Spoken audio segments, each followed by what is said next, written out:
Working Cows Podcast, episode 363. This episode is brought to you by Understanding Ag. Welcome to the podcast that gives producers a platform to discuss and share paradigm-challenging practices. Practices that have increased the effectiveness of their operation and the joy that their families have received from this lifestyle.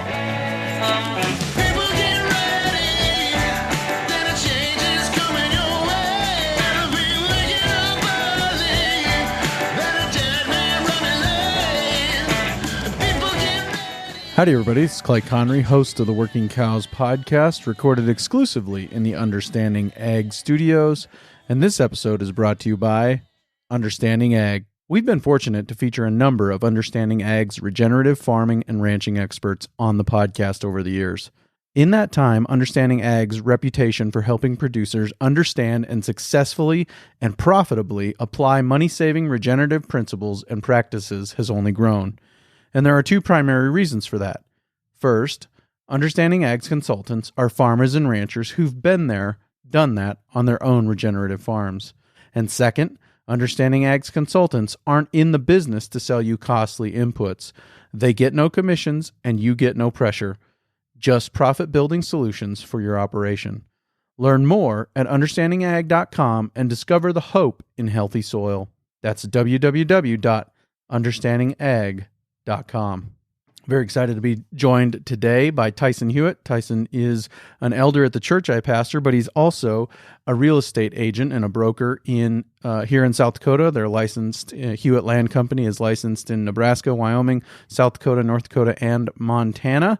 And we're going to talk to him today about getting ready to sell the ranch or getting ready to buy a ranch. How do you get ready? What are some of the things that he's seen help contribute to success in real estate transactions over his career and in his experience? How have people prepared for real estate transactions in a way that has helped them be more successful? So, Tyson, thanks for joining me today on the Working Cows Podcast. Yes, sir, Clay. Thanks for the invite. Been looking forward to it. Yeah. I guess we're talking real estate today. What's your kind of take on the real estate market right now? Where are things at? Where has it been? Where's it headed? Well, it sure has been good, and it feels like just a broken record for the last I've been licensed personally for about 20 years now, and so we've seen a little bit of up and down, nothing like the 80s or anything like that. Not me personally. I was born in the 80s, so it's so I didn't get in on any of that. But it just, every time it gets high, you think this should top it out and plateau and maybe level off, and then you'll hit a new high again. And obviously, locally in here, we see it fluctuate just a little bit, nothing like Iowa or some of that ground. I remember several years ago we sold a ranch to a guy that sold his property in Iowa. He was expecting it to bring about $11,000, ended up bringing $13,000 to $15,000. We just thought there's no way it can get higher, and it's doubled since then. So you never know, but it seems strong. I mean, demand is good, interest is good, and there's a lot of people want to own real estate. Yep. Where do you see most of the people coming to you from? Are they locals, out of state, good mix of the two? Depends on what the property is. If it's good, usable grassland here, locally speaking, the local market is pretty strong. A lot of the business that we do is with local buyers and sellers, or at least with the South Dakota address. We're licensed in 5 states, North and South Dakota, Montana, Wyoming, and Nebraska. But a lot of it is fairly local business when it comes to like grass ranches, grass properties, summer grass, and those kind of deals. If you get into like the dryland farm ground market, there'll be a huge investor pool that's looking for property there. Dryland farm ground's relatively easy to manage in that you lease it out. You've got a tenant that takes care of everything. You don't have to worry about infrastructure and fences and upkeep and overgrazing and things like that. So there's a very strong demand for the outside population for that kind of property. Also, for a while in there, we were sure seeing a lot of interest from Minnesota, actually, Minnesota and Iowa, maybe selling some property.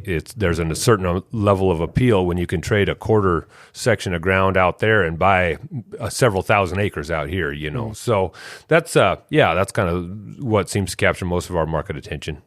And you think that what drives that interest in specific dryland crop acres is the fact that, or what maybe dials back the interest in grassland is what you mentioned, the infrastructure, the upkeep, the overgrazing threat, some of those things make it a little harder to do from an absentee standpoint. Is that kind of what you're saying? I think there's certainly some of that, that for whatever reason, there is just an appeal in the farmland. And then a lot of savvy investors, think that the farm ground is where it's at, is where, when it boils down to it, the farmland really on a national or even global level gets a lot of attention. I mean, when you listen to Ag Radio, they spend a lot of time talking about corn and soybeans, you know, and certainly rightly so. And the cattle get some attention, but most of it's farm ground, and I think that has something to do with the ideology back in the general public for owning farm ground. Now a ranch, on the other hand, too, just like the 4.6 is selling in some of those big ranches, there's still a certain interest level in owning a ranch. So a straight grass, commodity grass type property doesn't seem to have the investor drive that farmland does. And then you've got also the ranch type, especially if it was a picturesque. I mean, like Montana gets so much interest that they've got some unique property and some scenery and things like that. And there's certainly some people out there that want to own a ranch as well. That's not usually on an income generation basis, more of an enjoyment factor. Right. But that's kind of what we see. Well, you look at the cash rent, right? What are we at? You know, you can pick any number you want. It'll be wrong. Somebody will be able to say, no, it's this or that. But, I mean, it's probably in the neighborhood of 10 times more cash rent on a piece of crop ground as it is grass, right? Right. You know, a lot of what we see is, kind of a return on investment type number. Your grass is going to be in that 1.5% to 2% return on investment range, you know, unless you can kind of find a special situation. Whereas that farm ground, you can kind of get into more of a 3.5%. I've heard up to 4 or so, but so there's a little better, and there's some insurance out there, crop insurance and things like that help support that as well, of course, and not to say that there's not some insurance opportunities in the grassland as well, but there's maybe a little more safety net on that for tenants and landlords both. So yeah, I'll never forget sitting in the High Plains Ranch Practicum in Dallas Mount, pulled up this chart and said, if this ranch, and the people were sitting in the room, said if this ranch had been using PRF insurance over the last 20 years, they'd be $200,000 farther ahead today than they are. Wow. You know, and so, I mean, the PRF exists. I call it pray for rain insurance, even though it's PRF. But anyways, it exists, and it is something that works, until it doesn't. Like last year, there were some pretty big premiums paid by a lot of people because we had a wet western United States. And so it doesn't hit every year, but if you stay in the game long enough, their algorithms and all those things are good enough now that they can really make that work for everybody. And it's the same as crop insurance. It doesn't work without the subsidy. So at the end of the day, you got to decide if you want to be a subsidy farmer or not. Right. And, if you want to get in and learn the system and whatnot or not. That's got my eyes were opened a little bit to that this last fall, actually, more so than anything, and was talking to a guy about that same exact deal. And like you say, the premiums kind of make you stand up and think about it. But boy, what he was talking about on the return, there's some programs out there. I mean, there's some safety nets out there working both ways, and so like you say, you just decide if you want to be part of them or not. But right, I won't call it foreign. We'll just say non-local investment in ranch land is all Taylor Sheridan's fault. That's right. Made it look pretty good, right? Yeah. And he ended up with the 4.6s, right? Is that it? Yeah, right. So kind of interesting, come full circle there. But when we talk about the actual ins and outs of selling the ranch, what are some of the things that you've seen lead to success in preparing a property for sale and getting it ready to sell? Every property is unique and individual and has its own unique characteristics and makeup, right? And the same with every seller. And so it just depends on what the property is. Are the sellers operating it now? Is it such that it was the family ranch and they've leased it out for a period of time and they've decided to sell, or what's motivated the sale? But honestly, at the end of the day, managing expectations and realizing what actually your property is worth is a big step in the right direction. Everything has a value.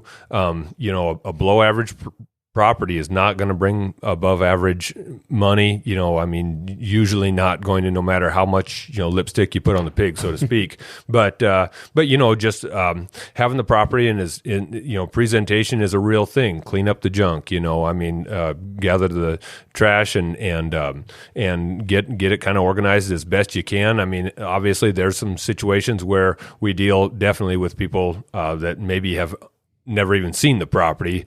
So it just depends on what their accessibility is to the property, what they can do.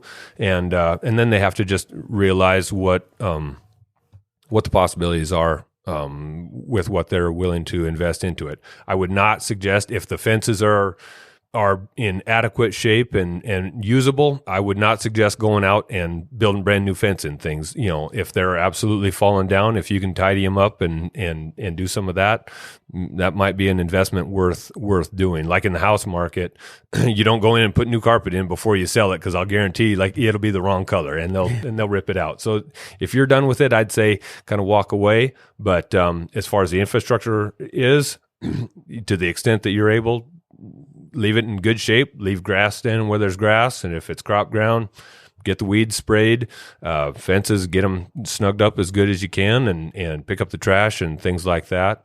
I would say, similarly speaking, the title work on a property can be surprising at times. More often than not is surprising.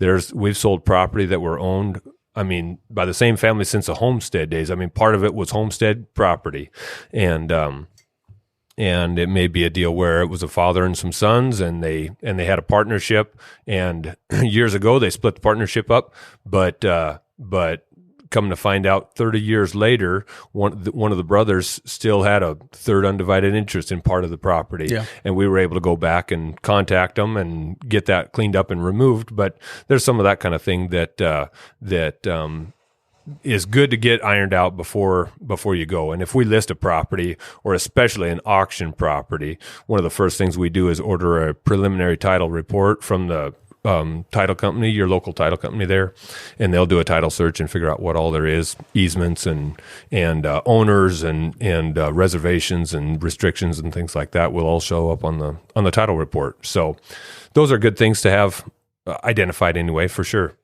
Yeah, you talk about infrastructure improvements not necessarily being the way to go, and just think about it. In our neighborhood, I think I heard you quote recently $3,000 a mile for materials. I think installed, some of that's going to be closer to $10,000 a mile. I think so. And we talk about $800 an acre on the high end. Some in our neighborhood, maybe more, maybe less for grass. But you're going to have to sell 20 acres just to pay for the 1 mile of fence improvement, and then you start talking about, well, there's what is there? 4 miles of fence around a half section, around a section, yeah. Around a full section. So it starts to go, oh well, maybe let's just put some more clips on. Yep, and that's then your stretcher looks pretty good. And yep, so just tidy it up. Like you say, when you drive into a place, you like to be able to look around and say, we can change a few things, but gosh, you don't want them to think I need to buy a bulldozer when I get this place too, if at all possible. Yeah, you talk about starting with a realistic expectation. What are some of the most consistently good ways to value a property? What are some of the things that you start saying, well, here's a way that's going to realistically translate to the market? Sure. Yeah, I appreciate you saying that, because, most property, any auction, real estate auction you go to on egg ground is sold so many dollars times however many acres they're figuring. So dollars per acre is a real thing, and it's a legitimate thing. But we do also tell people not to get too hung up on that. Historically, what has the property run? I mean, if it will summer 100 pair, then let's kind of figure that out a little bit. Or if it'll historically run year round 200 pair, or whatever the operation is. But years ago, in the last several 3-4 years, we sold a lot of ranches from $12,000 to about $15,000 per cow. Meaning at $15,000 a cow, if it'll run 300, it'd bring $4.5 million. Those figures are different today, but I'll tell you, in South Dakota, it's been a while since there's been a real straight legitimate ranch sale. But today it would be more like $20,000, $22,000, $23,000, $4,000 a cow, I think, in South Dakota. And your summer grass that used to be bringing about $8,000 to $10,000 a cow is going to be more about 10 to 12 or maybe 13 or so. So dollars per acre is certainly a legitimate thing, but you can also check your work, so to speak, when you bring it back on a valuation per unit, that it will run. And those are kind of the tendencies we're seeing now. If you kind of look around, they're in that $10,000 to $12,000 per cow for a summer grass unit, and that's divided on how many acres it is. Divide that by how many acres it is, gives you your dollars per acre, and usually those kind of line up with what you're thinking. And then obviously, South Dakota is a easy state to do your research in. Everything's open information. Anybody can go to the courthouse and look up. You can go look up what I paid for my place, and how many acres it is and what the taxes are, and so it's all open. So you can get a hold of the local county and find out what some egg sales have been in that area. And that'll also give you a real good idea. And that's a service we provide as well. But there's a lot of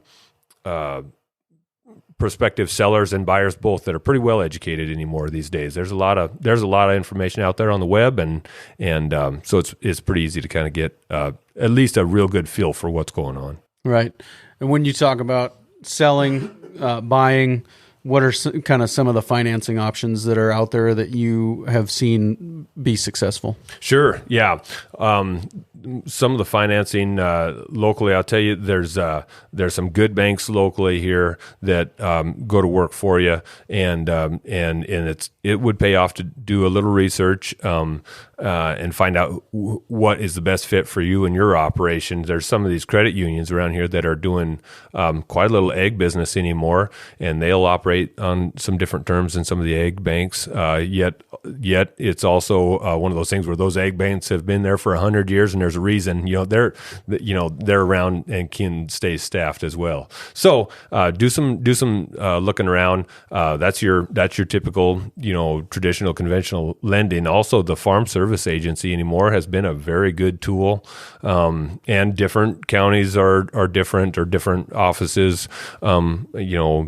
There's some easier offices to get through, I guess, maybe you should say. But at the end of the day, some of them have been very willing to work with you, and that's a useful tool. They'll take a second position on a mortgage, so that'll let a conventional mortgage or maybe even a seller carry back some of the paper and keep the first position. So that's an important deal. For a long time, very early on when I got licensed, we were doing some contract for deeds, and then for a long time that was just almost non-existent. And now you're hearing about a few of them. Today I don't even know what prime interest is right now exactly, but most of the money you're going to borrow in the bank right now is give or take 8%. So you can get it's a little more appealing maybe for a seller to carry back the papers on a property now. And there have been a couple of trades here locally that sold very well on a total money figure, and the seller did a contract for deed at a reduced rate, but still on that many dollars, it adds up quite a little. And the seller or the buyer was actually able to give them that what I thought was a very high above market price. It ended up bringing more than I thought it would, but by the time you factor in some cheap interest after you get done paying for it in 20 years, it's about the same money spent. So there's some opportunities there that are worth considering for sure.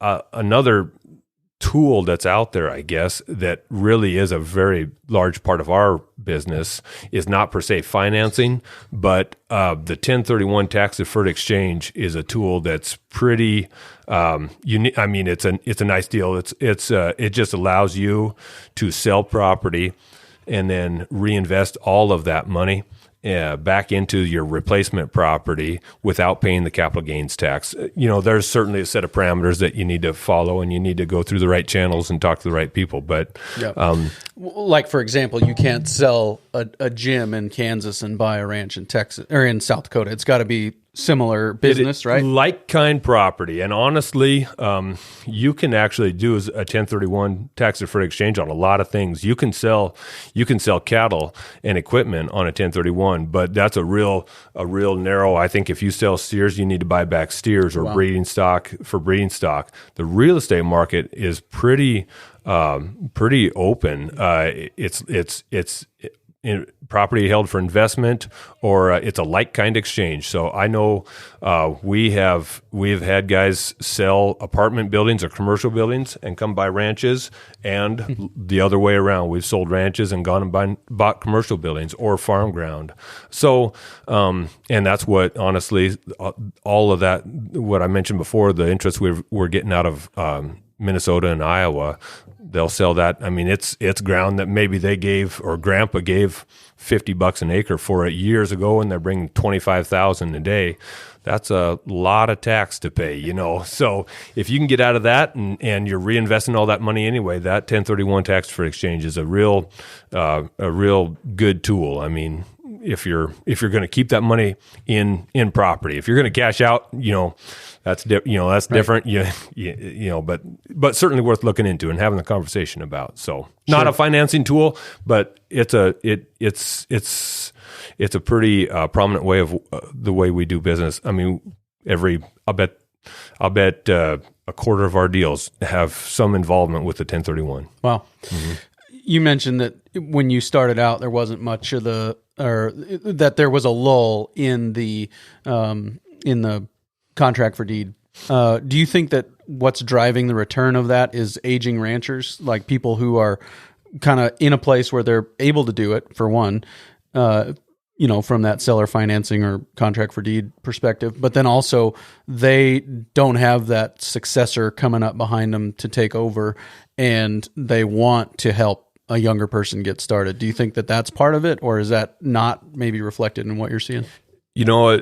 I think a lot of times there's not as much the help the younger guy isn't, and I'm not trying to be hard on the people. It's their property. If they want to sell it and cash out, certainly able to do so. And a lot of times, honestly, a lot of times at that point, it's the next generation that we're working for. We've got a couple of deals right now that we're working on that that are basically for the estate, and the heirs have decided to sell it. And it's, if you've got three people, maybe two of them are in a position where they could carry it, and one of them says, "I'd sure like to have my money now." And so that's, a lot of them do get cashed out that way. I think at this level, like the one I was talking about there earlier, that I think they had a dollar figure that they wanted to hit. And if they could get, as long as they get that and offer some financing, that would work. And in that situation, they're as heirs, I'm going to call them younger for sure anyway. And so I think for quite a while in there, the interest rate was 2 to 5.5%. And so it was kind of like, if I can just take the money, I'll just do that. It's not really right, and then we'll be done with it. Not to mention that for a while in there was certainly some of these people that saw things through the 80s, and they didn't want to get the property back. If something was to foreclose, and like I say, 20 years ago, some of this ground was bringing $100 an acre, and now it's bringing $800 to $1,200. And so you think, I'm going to cash out now. It can't get any higher. And if you carry the paper on it, and several years down the road you get it back, they sure didn't want the market to be 300 or something. So I think most of them just wanted to get cashed out, get it done, and move on to the next thing. So sure. Do do you see an opportunity presented by the age of the ranching population? Is that something that you guys are paying attention to and saying there's an opportunity here? A lot of this land's going to change hands in the next 10 years. And maybe they've been saying that all along. I don't know, but it seems like I hear more and more all the time that this is going to really shift in the next few years or decade or whatever. Do you guys think do you see that coming? Well, you sure have thought. Same thing. You hear the same things at times, and you think there's a lot of people not coming back to the ranch. I would say, and Clay, you know, we're basically next door neighbors here. So we're Mud Butte, South Dakota is where we're talking here, and locally speaking, I would say that there's a fairly decent amount of young guys, and I'm gonna call us young in the middle-aged young guys, I guess, anyway. But that's I feel like locally speaking, at least anyway, there's quite a few people that do want to come and carry on the ranch. Granted, there's also certainly some other properties that, I mean, as we've gone along here through the years, there's properties you look at and you think that property is going to sell one of these days. And so opportunity, I'm not wanting to be any kind of vulture or anything like that, but just from a standpoint of what is going to happen. Yeah, there's going to be some property open up. Now, like you say, it'll be available. Will there be a contract for deed? Will they work a young guy in? There's a handful of them that have, certainly, but that's a rarity. I would say that's by far not the norm. It's going to be. I would encourage, if somebody's out there looking to buy property, and especially if you're kind of a first-time buyer and you don't have a family, or the net worth that some of these lenders are looking for and the cash involved, I would suggest, find what you can kind of handle, even if it maybe isn't your dream property. Maybe find what you can handle and talk to the FSA and kind of do some homework and things like that, and try and get your foot in the door. And then when you kind of get some credit history and some something built there, I think the opportunities can come. Yeah, I definitely think it's true. You create your own opportunity. If you're sitting there waiting for a ranch to fall out of the sky, good luck with that.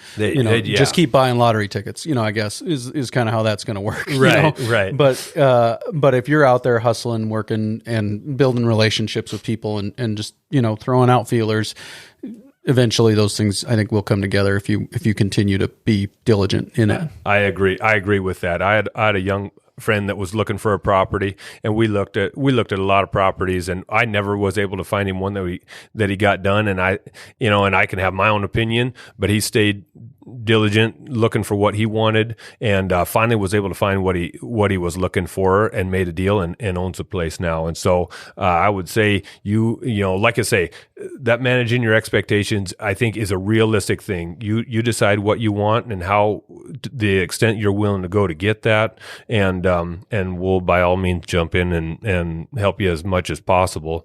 But especially today, these ranches are so few and far between. When the one comes up that's got really good feed base and a river running through it and natural protection everywhere, they're not going to negotiate on the price likely, and B, it's not going to last very long. So, that's those are just some reality factors of the market right now. Yep. So you talked about the owner financed options and some of those things. Are there ways of structuring those that are more secure for the seller, or are there good things to, just good ways to put those in place that makes it a good option? I mean, it just seems like a more risky option, and I guess maybe that's just that's the way we're going to approach it. But I just wondered if there's things that you've seen that worked really well that made it a better fit. Sure.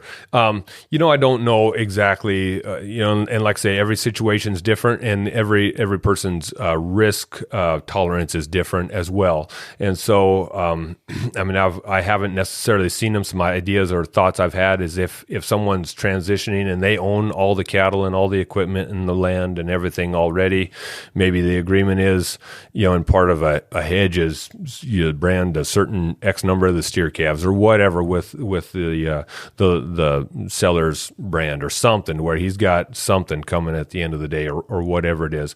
Also, there is in South Dakota at least And I think South Dakota Beginning Farmer Fund is a deal that is out there. It's a program at the state level that favors a seller that is willing to do a contract for deed. I think they are exempt from some income tax on the interest income generated from the financing the property, up to like $500,000 of the principal or something like that. But there's some of those kind of things that don't really provide a safety net, but maybe an incentive. At the end of the day, if you go toes up, that's kind of the deal. You're getting the property back, or I guess. But I think there could be some ways in there to kind of keep hold of, like I say, the livestock or whatever it is. Now that doesn't necessarily always fit, but maybe it's a thought, at least in the short term, to get something done. Let's take a quick break and hear a word from our sponsor today, Understanding Ag. We've been fortunate to feature some of the world's leading regenerative ag and adaptive grazing experts on our show. And many of those experts are farmer, rancher instructors from the nonprofit Soil Health Academy. This year, you'll have several opportunities to experience and profit from attending one of their remarkable on-farm schools and workshops. Whether you're interested in learning more about diversifying corn and bean rotations to increase profitability, merging multiple species and marketing, grazing on the high plains and in northern environments, regenerative farming and ranching, or enhancing profits and production in your beef or dairy operation, the Soil Health Academy has a school for you. One of the best investments you can make is in yourself, so visit soilhealthacademy.org to learn more and register. Financial assistance scholarships are available. We talk about types of sales. What are the options? What are kind of just depends on what the seller wants, or different things like that as far as auctions and ways of structuring even auctions, absolute versus other kinds or whatever. Talk to me about some of the things that you are paying attention to when you're thinking about how are we going to actually move this property. What's the best way to market? Yep, right. And honestly, from the property itself, one of the biggest things I do love auctions. They can be a high stress, but I'm kind of an event guy. I guess I like the intensity of the marketing campaign and the showings and the sense of urgency about an auction. But they're definitely not for everybody, and they're definitely not for every property. For a property to be a good auction candidate, it should have really good access. It should be something that you can split into multiple parcels to gather more buyers. I mean, if it's 10,000 acres, you want to get it down a little more bite size to where you can get 8 different buyers in there competing, or the little guys in there competing for it, as well as then you can tie it together as well. But it's got to have enough access points on it and to be divisible, into those kind of at least multiple parcels.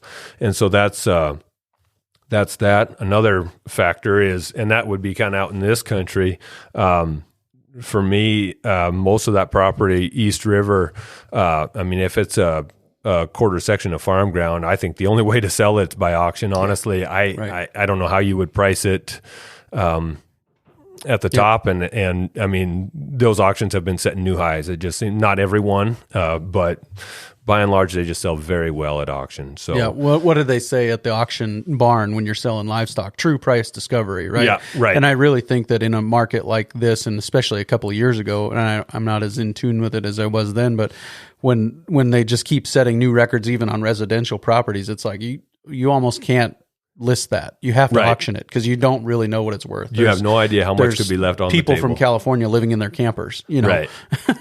and they're looking for a place where they don't have to go somewhere to dump the septic system. Right. I mean, they're motivated. So I think that some of those things are reasons why auctions are really attractive. I agree. Right. And especially in certain neighborhoods, and there's still some neighborhoods out here that, frankly, there's some terrific neighborhoods where a neighbor or a set of neighbors are not going to bid against another neighbor type deal in face to face, and that's honestly a great community, but maybe a poor auction property type deal. And I'm not saying you got to have bad blood, but to have an effective auction, you got to have some enough buyers that are willing to go. There's going to be winners and there's going to be losers. Yeah, they've got to go toe to toe for it, and somebody's going to be the one left standing there. Right. So those are some factors as well. Different communities are better auction communities than within the market. There's lots of little markets around. You're locally speaking, and so those are and even regions. We have had,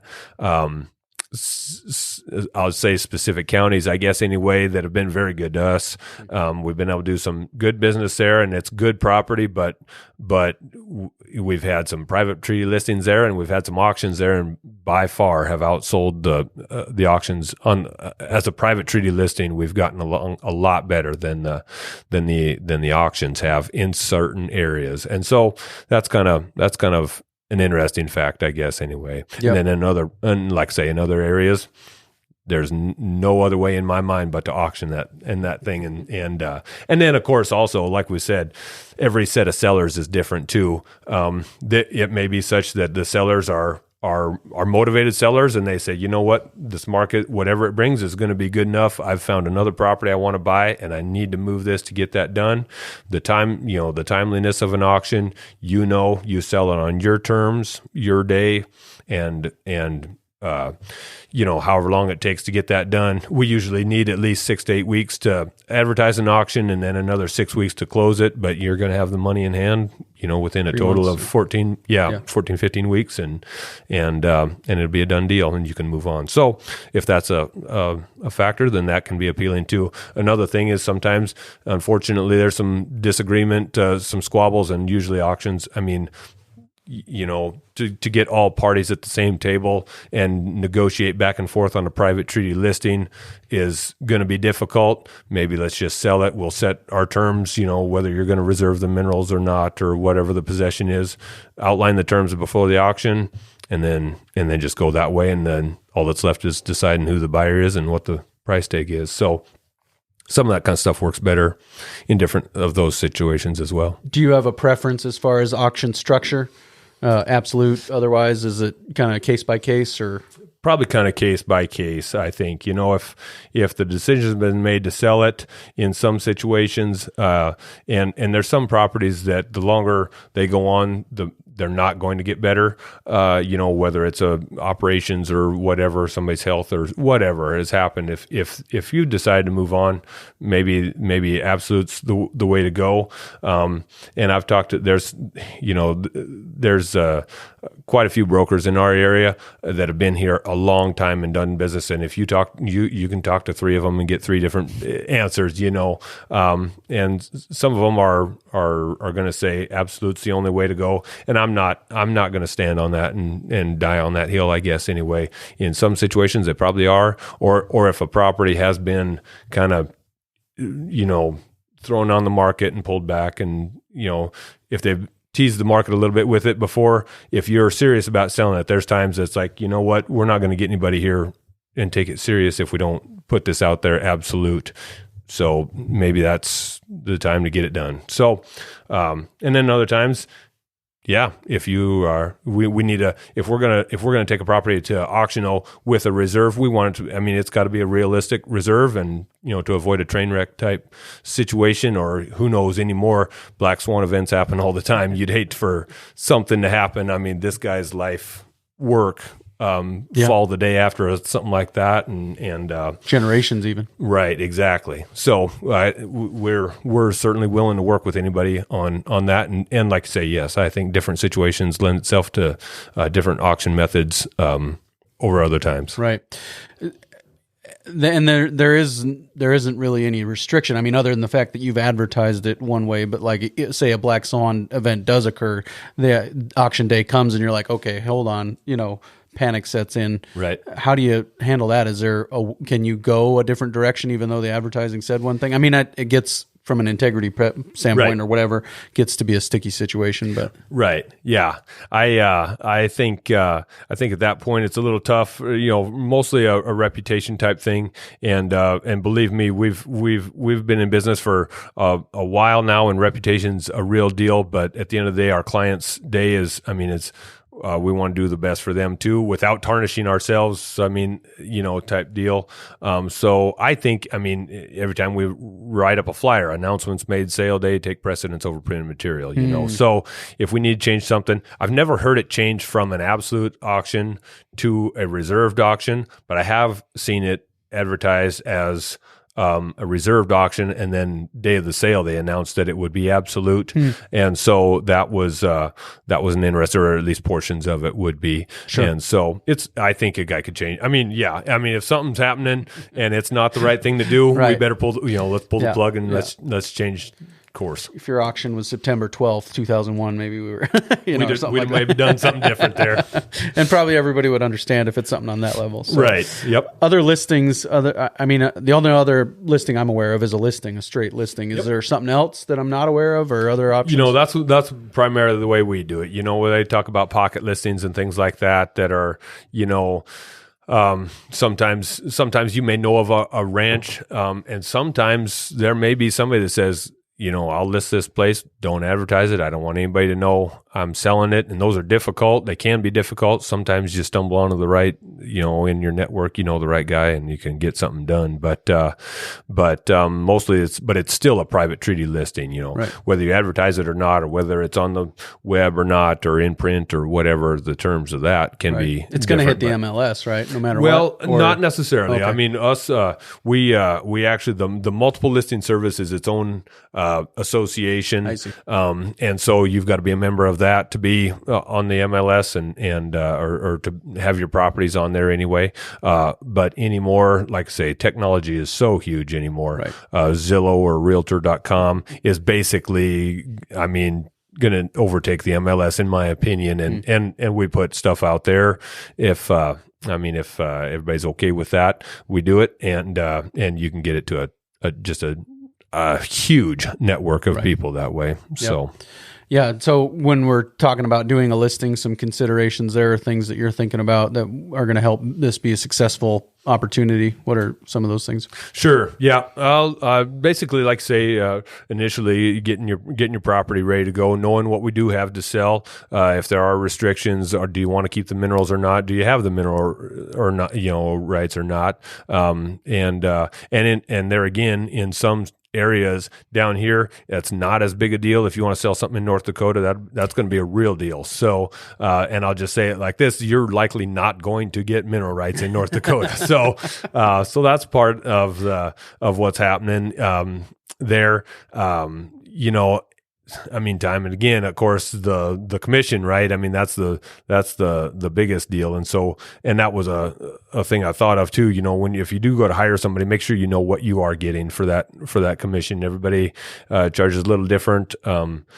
And provide some different services, and whether they're advertising or who's paying for the advertising, and pictures and drone footage and prep work and stuff like that. But otherwise, no. As far as creating the listing, just come to terms on what you're doing, what's included in the sale. If there is some personal property or things like that, obviously, if you're selling a 3,000 acres of grass and it's got a well and pipelines and tanks, the pump should stay in the well. That's usually assumed type deal. It's not, and that's happened before. That's come up. So anyway, figure out what is actually part of the offering and what it's worth, and if there are some extras, what you need to have for that, or what goes and what stays. $2.4 million of grass, but I'm taking that $1,500 pump. Exactly. Right. Yep. Right. So that's those can be sticking points. You'll blow you away at what will hold a deal up sometimes. But yep, some of that kind of thing is, and what's how do showings work? Does the owner need to be around? Does he want to be around or not? Who's showing it? Who has access to the property and stuff like that? And if it's a leased property, make sure that everybody's kind of on board and we're not going to get run off. I mean, could be a upset tenant, and rightly so at times. And just make sure everybody's on the same page and has the same expectations or a reasonably similar expectations, at least going forward. Yeah. So. Well, big part of what we've been talking about here today, managing expectations all the way through, right? Yeah, right. Timing and time frame and what you're going to get for it and stuff like that. And I don't mean that to be a cop-out at all. I just mean, that there's some properties that are going to bring more that may seem like very similar properties or some bring less or something will take longer. But, having everything as organized and presentable and, like I say, the title work, knowing what that's saying and I mean, just we've got deals that come up real regular that needs something. It's essentially clean title, but something needs tweaked or cleaned up a little bit, and that's going to take a minute, and just going to have to kind of stay moving through that process and keep the lines of communication open. One of the things that I think is an opportunity in ranching and real estate is to purchase land somewhere else, and from a drought tolerance strategy or whatever, diversification, all these things. I think that's an opportunity that presents it. And honestly, 90% of the people we're talking about don't live in the 5 states you're licensed in. So I think that's an opportunity there too, right? As far as people, there's ways to diversify in some of those things. So do you have any thoughts about that or things to consider when you're talking about those kind of ideas? Sure. Yeah. No, I've had the pleasure of doing business with a gentleman in particular that has a wide knowledge of the egg market in the Midwest, really. He knows what the price of dryland farm ground, wheat ground in Kansas is and what it's worth and what the good stuff is and where the good stuff is. And we've been fortunate enough to trade some property out here in western South Dakota. And sadly, he's moved on. We've sold him out here and he's moved on. He's bought some of the best farm ground there is east of the river and in Iowa and things like that. And so it's fun to be able to, tap into some of his knowledge and hear what he's thinking and what his thoughts are, and you honestly you see some of these other huge companies, Home Depot or insurance companies that are buying large chunks of farm ground, in Iowa or Illinois and Kansas, and they're kind of diversified that way as well. And so you do kind of get to tap in, and then so bring that to our kind of our world, so to speak. Western South Dakota is by far where we do most of the lion's share of our business. Even though we are licensed in those other states, but mostly West River, South Dakota. And so, but even within that, even from a local standpoint, I mean, we run cows as well. My dad and brother and I, our Hewitt Land Company and another guy in Pierre. And we 3 run cows, and we run across 3 different counties, and we'll hail out somewhere, or we've never had a fire or anything like that, but we've sure had hoppers worse in one pasture that are in one location rather than others, and hail hit some other property and stuff like that. So it is. I mean, don't get me wrong. I would love to have a contiguous ranch and just trail cattle, but we haul them around and do that. And there is some advantage to that. You'll catch some rains in some areas that you missed at the home place or whatever. So there's that from even just an operational standpoint that can have some advantage. And then as far as some other things, you got some diversification for other property, other tenants, whether that's good or bad or not, type deal. But yeah, you capitalize on, you may have some very similar farm ground, that rents for quite a little more in one area than another location. But yeah, it's, you've got some opportunities to scatter around and get a feel for what's going on in the rest of the country. And even selling some here and investing in something completely unrelated, rental income properties and those kinds of things, I think you mentioned that as well, 1031 exchanges into those kinds of things, that then you're not in the same industry and maybe you're not exposed to the same risk at the same time. Absolutely. And I do like what you said about the owning multiple ranches even in the same neighborhood, or multiple properties even in the same neighborhood, because it's almost always cheaper to move cows to feed than it is feed to cows. Right. Yes. You know what I'm saying? Yep. And so that becomes I think an important part of it for sure. Right. Exactly. Yep. No, it's kind of fun. One of my favorite stories was we sold a ranch, and it was a tough decision for him to sell, but we sold it. We sold it at auction, and it did very well, and they turned it into some commercial real estate, and I got a kick out of it. The deal was they were going to buy these properties and then over the next 2 years renovate them, and I think the rent was supposed to go up after they got them renovated, and he got his new check a couple of years later and just relayed the information to us at one point that he said that he called him up, said, "Yeah, I think you messed up. The check's bigger." And they said, Nope. Remember, that's the new normal after we renovate them. He's like, "Oh, this makes a lot more money than cows." So,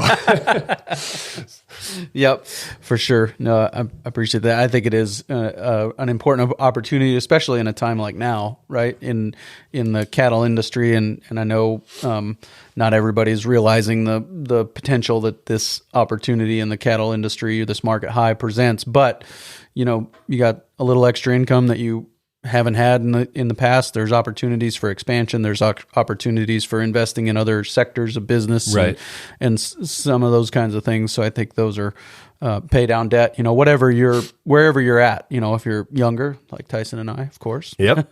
Then you are thinking invest and expand. If you're older, maybe you're thinking pay down debt, whatever.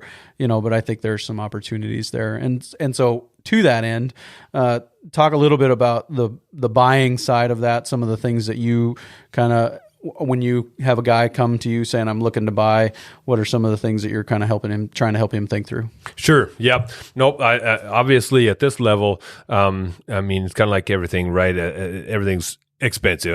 Sure has that expensive feel about it. And when you're buying acres and you pile them on top of each other, they just compound and add up pretty quickly. So everything, $1 million doesn't buy much anymore, So know what you can do financially, right? And kind of have a plan that way. And I would say if you are young starting out, go in there and make sure that banker or your lender has some confidence in you. I had a buddy that he had a 3-ring binder and it was organized. And when he sat down, you knew he had a plan. And whether it would work or not, nobody knows. But he had a plan. It wasn't going to be by the seat of his pants. And so get your homework done and kind of know what it is going to cost, know kind of what you're looking for, but also have that flexibility. Like I say in there, I tend to move a little maybe faster than some, personally speaking, and say that property will work. That's good enough. Let's get it. That'll be what. And then down the road, if what we really actually want comes up, at that point, we can decide, do we want to flip this and move into that or not? While others are saying, no, that ain't the one I want. I'm looking for this kind. So that's fine. Definitely do what you want to do, but kind of have an idea of what you want. And then, be conscientious of whether you're willing to consider other opportunities or not, or what, or maybe think outside of the box. And then also on top of that, especially today, like you said, you referenced the housing market a few years ago. It was one of those deals. If you wanted a house, if it was priced at $800,000, you just well write them an $850,000 offer, because it was going to bring more money, and you were going to have 7 other cash offers to contend with. And that doesn't feel the same way in the egg business here, but if there's a property that's competitively priced and it's kind of right, it's probably not going to last long. So kind of get your mind around that and be ready to I always tell people, don't get hasty, don't move faster than you're comfortable with moving, but if you want it, stay moving forward. And so, and then on top of that, everybody, or a common question is, will the seller take less or whatever? And like I say, every property is different. Every seller is different. We've seen properties hit the market at what I thought was a pretty strong asking price, and just a week or short period later, they sold it for a lot less than they were asking. And others, ask a lot of money for it and stayed there until they got it done, or took it off the market, or waited a few years and marked it up higher and sold it then. So it's they're just all different, you know. Yeah, I bought and sold a few houses over the years, and almost every time, as I've analyzed markets, and I've come to the conclusion that in those, at that time anyways, many of the houses were selling for right around 94% of the asking price. Yep. So when we bought the place that we bought here, that's what I did.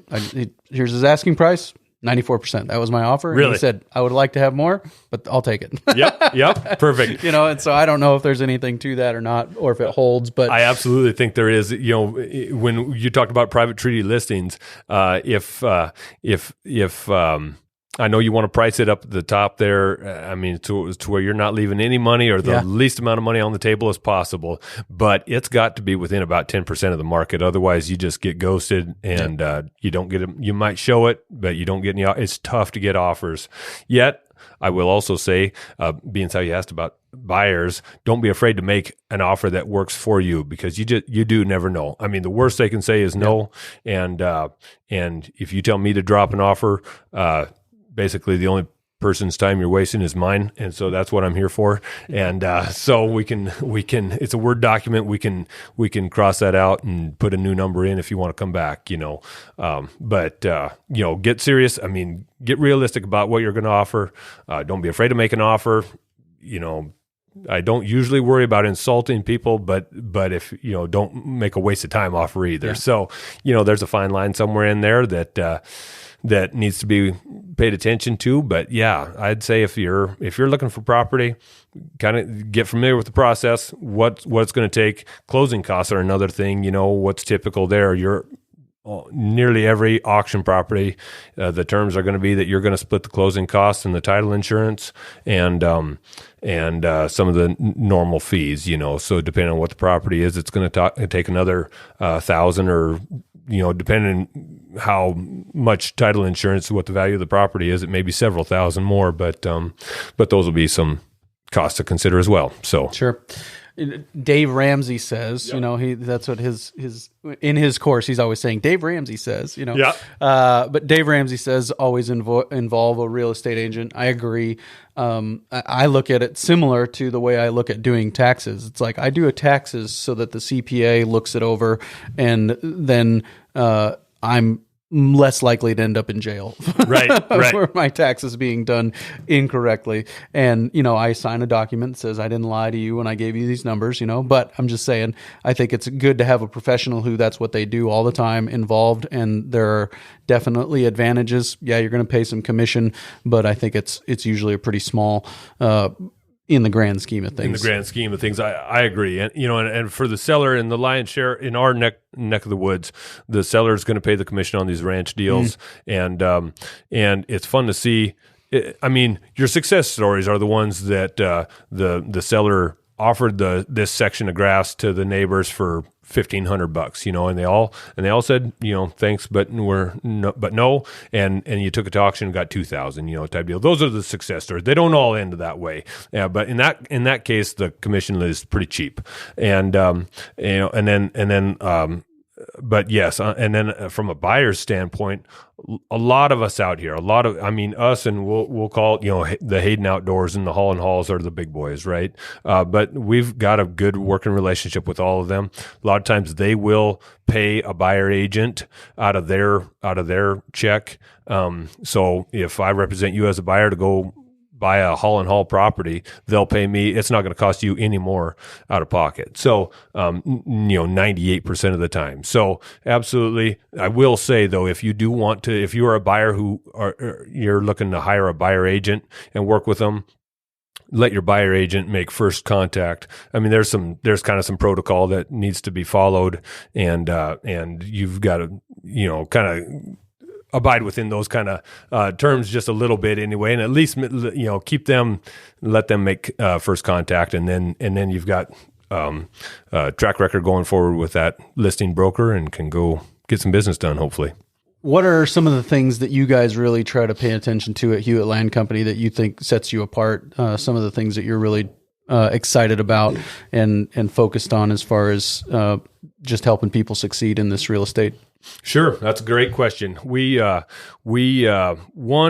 say we're all men of faith, and that's a big, like I say, our reputation and our honesty, integrity, and the way we take care of people, both sides of the deal, is a big deal to us. Beyond that, we want to do a great job of marketing. I mean, we're kind of there's only 4 of us brokers in there, but we've got a full-time marketing person hired, and the office staff to kind of handle some stuff.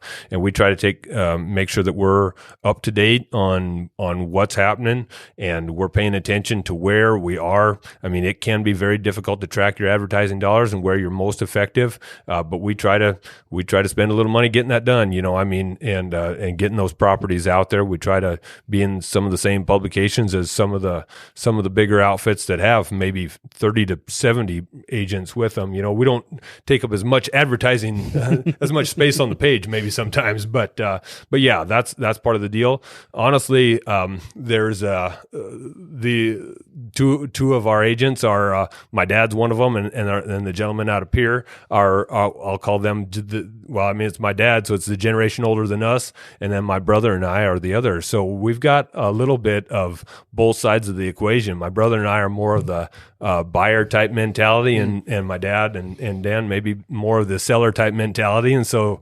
they may better relate to somebody and say, well, I wouldn't as a seller, I wouldn't think that was a great idea at all. And I think, well, maybe I'm looking more out of the eyes of a buyer sometimes. And so, I mean, obviously we try to be very good at what we're doing anyway, and look at it both ways, but I'm still have a buyer tint to some of my glasses, I guess, anyway. So that's kind of fun to be able to see, and our program is we're a team-based deal. If you talk to Dad, you've talked to all of us. Mm-hmm. I mean, you're not my client or his client, you're our client. And so that's we try to just take care of everybody as best we can. Yep. And then, when you have that team-based approach, you open up your network so much more, right? And so that is a big deal. And I'll just say personally, your mom was my high school English teacher. I went on a mission trip with you and your wife to Mexico in 2002, and your brother was all but my roommate at Sunshine Bible Academy. So, known the Hewitt family for a long time. If you're looking to do some real estate business in that 5-state area, the Hewitt family would come highly recommended from me personally. You are also an elder at the church where I'm pastor, and so lots of crossover here. Lots of ties. That's kind of the deal. If you don't like doing business with family, I'm not the man to talk to, because we're pretty well tied in. So this episode's going to come out somewhere in the neighborhood of May 6th. Anything that's on the horizon that you can share at this point as far as that's concerned? Or we got some stuff we're working on, a couple of no huge deals or anything like that, but every deal's a big deal, right? Especially if you're the seller or the buyer in them. So that's the way we go about them all. But stay tuned to the website. It's all we got some social media. I don't know how to run any of it, and I'm thankful for that. And but we try to keep up with people on that. We send out e-blasts at least once a week. You can get on that, and that'll keep you up to date with what we got going on our website, of course. And we'll just try to stay up. We've got a couple of auction properties that we're talking about. Some we're darn sure doing, and others we're still working and hoping to do. So, and we've got room for more. So if anybody wants to talk, it doesn't cost anything to come out. We'd love to come visit with you, look at your property. Real estate, we do some equipment auctions and things like that too. We're happy to talk to people, see if what we do fits what they're looking for. We offer comparative market analysis in the case of like a death. You can step up the basis, or of course, sadly, there's divorces that need some settlement and things like that. That's an option, a service that we provide as well.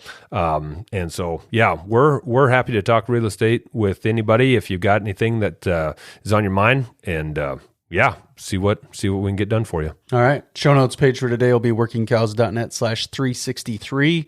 And there'll be a link to HewittLandCompany.com there, and you can go there and check out. And maybe some auctions by that time will be nailed down, and you'll be able to have them advertising. I will say they do a beautiful job of marketing, and one of my favorite things, even though I'm not in the market for any ranch land, is just to watch videos of ranch land, the drone footage and everything like that. And your dad has the same golden vocal cords that you do, and so his narration always is a good part of that. So that's a good way. He's got that. He's got the mic, and he's welcome to it. That's for sure. Tanner and I compete who does the best drone video. So we'll see. Very good. Well, Tyson, thanks for your time today. Yep. Thanks, buddy. Appreciate it. Very good stuff there with Tyson. Really appreciate him taking the time to sit down and talk me through some of those things, and appreciate his contribution to the podcast. Coming up next week on the Working Cows podcast, we're going to talk to Hunter Jones from Grassroots Carbon.